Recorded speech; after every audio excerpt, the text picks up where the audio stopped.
നമ്മുടെ രാജ്യത്ത് ഈ അടുത്ത് നടന്ന ഒരു ഭീകരാക്രമണത്തെ നമുക്ക് വിസ്മരിക്കാൻ കഴിയുകയില്ല സഹോദരങ്ങളെ. കശ്മീരിലെ പഹൽഗാമിൽ 26 നിരപരാധികളായ മനുഷ്യർ നിർദാക്ഷിണ്യം കൊല ചെയ്യപ്പെട്ട സാഹചര്യമുണ്ടായി. പൈശാചികം, മനുഷ്യത്വരഹിതം എന്ന് ഇത്തരം സംഭവങ്ങളെ നമുക്ക് വിശേഷിപ്പിക്കുവാൻ സാധിക്കുകയുള്ളൂ. സഹോദരങ്ങളെ, ഭീകരാക്രമണത്തെ അതിശക്തമായിട്ട് ഈ പെരുന്നാൾ മൈതാനിയിൽ വെച്ച് നാം വീണ്ടും അപലപിക്കുകയും അതുപോലെ തന്നെ മരണപ്പെട്ടവരുടെ കുടുംബാംഗങ്ങളുടെ ദുഃഖത്തിലും വേദനയിലും നമ്മൾ പങ്കുചേരുകയും ചെയ്യുകയാണ്. സഹോദരങ്ങളെ, മനുഷ്യരെ അന്യായമായി വധിക്കുന്നത് പൈശാചികമാണെന്ന കാര്യത്തിൽ ഒരു തർക്കവുമില്ല. വിശുദ്ധ ഖുർആൻ അത് വളരെ കൃത്യമായും വ്യക്തമായും പറഞ്ഞതാണ്. മൻ ഖതല നഫ്സൻ ബിഗൈരി നഫ്സിൻ ഔ ഫസാദിൻ ഫിൽ അർദി ഫകഅന്നമാ ഖതല الناس ജമീഅ വമൻ അഹ്യാഹാ ഫകഅന്നമാ അഹ്യ الناس ജമീഅ. അന്യായമായിട്ട് ആരെങ്കിലും ഒരു മനുഷ്യനെ വധിച്ചാൽ ഭൂമിയിലെ മുഴുവൻ മനുഷ്യരെയും വധിച്ചതിന് തുല്യമായ ക്രൂരതയാണ് അയാൾ ചെയ്തിട്ടുള്ളത്. ഒരു മനുഷ്യനെ പോലും അന്യായമായി വധിക്കാൻ പാടില്ല. അങ്ങനെ വധിച്ചു കഴിഞ്ഞാൽ ഭൂമിയിലെ മുഴുവൻ മനുഷ്യരെയും കൊന്നതിന് തുല്യമായ ക്രൂരതയാണ്, അക്രമമാണ് അയാൾ ചെയ്തിട്ടുള്ളത്.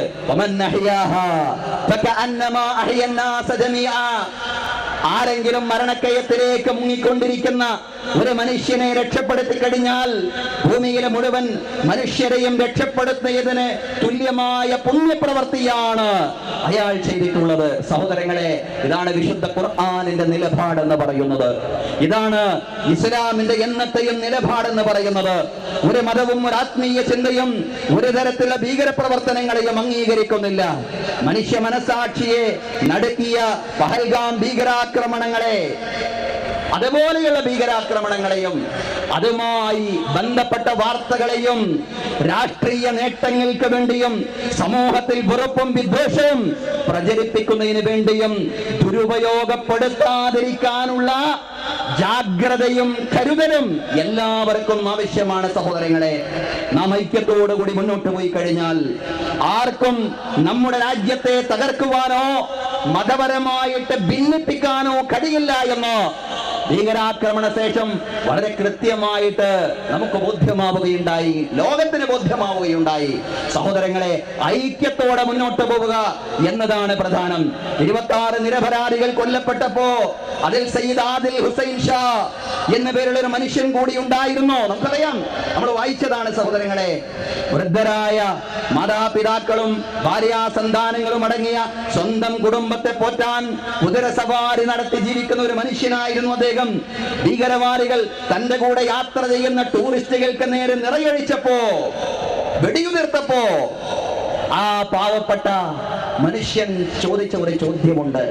എന്തിനാണ് ഈ പാവങ്ങളെ, നിരപരാധികളെ നിങ്ങൾ കൊന്നുകളയുന്നത് എന്ന് ചോദിച്ചുകൊണ്ട് അവരുടെ കയ്യിൽ നിന്ന് തോക്ക് പിടിച്ചു വാങ്ങിയപ്പോഴാണ് പ്രകോപിതരായ ഭീകരർ ആദിലിനെ കൊന്നത്. ആദിൽ ഹുസൈൻ ഷാ സയ്യിദ് ആ മനുഷ്യനെ കൊന്നത് എന്ന് നമുക്കറിയാം. സഹോദരങ്ങളെ, വേണമെങ്കിൽ ആദിലിന് രക്ഷപ്പെടാമായിരുന്നു. പക്ഷേ മതപരമായി സാമുദായികമായി ഭിന്നിപ്പിച്ചുകൊണ്ട് ഒരു ശക്തിക്കും ഈ രാജ്യത്തെ തകർക്കാൻ കഴിയില്ലെന്ന വലിയ ഒരു ആശയം ലോകത്തെ പഠിപ്പിക്കുകയായിരുന്നു.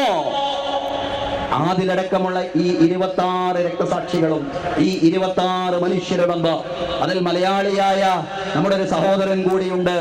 സഹോദരങ്ങളെ, ഇവരെല്ലാം ലോകത്തോട് പറഞ്ഞത്, ഞങ്ങളുടെ രാജ്യത്തെ ജനങ്ങളെ നിങ്ങൾക്ക് മതപരമായിട്ട് സാമുദായികമായിട്ട് ഭിന്നിപ്പിക്കുവാൻ കഴിയില്ല, ഞങ്ങൾ ഒരുമിച്ച് നിൽക്കും എന്ന സന്ദേശം ലോകത്തിന് കൈമാറിക്കൊണ്ടാണ് ഈ 26 നിരപരാധികളായ മനുഷ്യരും ലോകത്തോട് വിട പറഞ്ഞത് എന്ന് നമ്മൾ മനസ്സിലാക്കണം.